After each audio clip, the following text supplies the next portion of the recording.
السلام عليكم ورحمة الله. أهلا بيكم في أكلة ماما. هنعمل مع بعض النهاردة كيكة الشموع الفرنسية، كيكة باردة بالكريم كراميل والبسكوت. يا جماعة طعمها في منتهى الجمال بجد، في منتهى الروعة. حاجة كده ترطب علينا في الحر ده، تحفة وبسيطة وسهلة وسريعة. تنفع في أعياد ميلاد، تنفع تقدميها قدام ضيوفك، تنفع تاكليها في الحر ده انتي واولادك. طعمها بجد حلو جدا جدا، ومن المرطبات الحلوة قوي في الصيف. هنقول بسم الله ونبتدي بالمقادير بتاعتنا والوصفة السهلة والبسيطة جدا. معايا من 250 ل 300 جرام من البسكوت السادة، بسكوت شاي سادة عادي جدا، اي نوع بسكوت تفضليه. بس طبعا احنا عاملينه عادي مش بكاكاو ولا حاجه.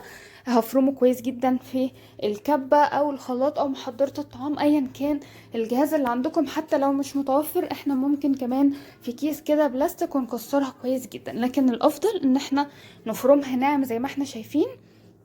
هنضيف عليها نص كوباية من الزبدة السايلة او السايحة مش المقدوحة. هنقلبهم بقى في بعض زي ما احنا شايفين كده، بقت عاملة زي رمل البحر كده الناعم. لو مسكتها في ايدي بتعمل معايا شكل، بسيبها بفركها بترجع زي ما كانت تيجي.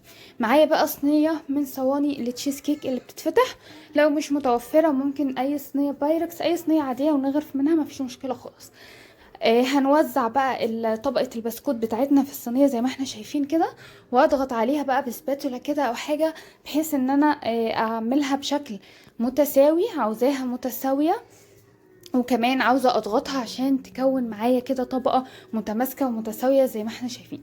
هدخلها بقى التلاجة ترتاح معايا على ما اجهز الطبقة التانية، وهي طبقة الكريم كراميل. عشان اعمل طبقة الكريم كراميل انا معايا 2 باكت من الكريم كراميل، هيحتاجوا 4 كوبايات من الحليب. لكل باكو كوبايتين من الحليب. هدوبهم مع بعض مع 4 معالق من اللبن البودر، واقلب كله بقى كده على البارد. وبعد كده هرفعهم على النار، واول ما يبتدوا كده يفوروا ويغلوا معايا هما كده جاهزين.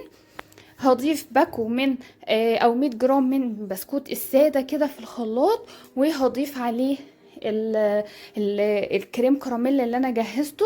هستنى عليه يبرد حاجة بسيطة عشان سلامة الخلاط، بس مش هسيبه ان هو يتماسك. هفرمه بقى مع البسكوت كده كويس جدا، مش عايزة تكتلات خالص. ممكن في الخطوة دي لو تحبوا تضيفوا قشطه معلبه، جبنه كريمي، مفيش مشكله خالص. انا ما ضفتش اي حاجه، وكان طعمها في منتهى الجمال زي ما احنا شايفين. بعد ما اتفرمت كويس جدا بقى هنزل بالخليط بتاعي على الطبقه الاولى، وهي طبقه البسكوت. زي ما احنا شايفين بقى القوام بتاعه عامل ازاي. هدخل بقى الكلام الحلو ده، الميكس بتاعنا ده التلاجة. انا محتاجه ان هو طبعا الكريم كراميل بتاعي يتماسك كويس، وكل حاجه كده تاخد من طعم بعضها. ده بقى شكل الكريم كراميل بعد ما اتماسك في التلاجة. حبيت ان انا زينته ب الكراميل اللي كان مع الكريم كراميل، اللي بيجي طبعا معاه كيس كده كراميل. ده مش هنرميه، زينا بيه. وكمان زينت بكاكاو خام، ممكن تزودوا، ممكن تزينوا بكاكاو محلى، ترجع لرغبتكم، والزينة ترجع برضو لذوقكم ورغبتكم.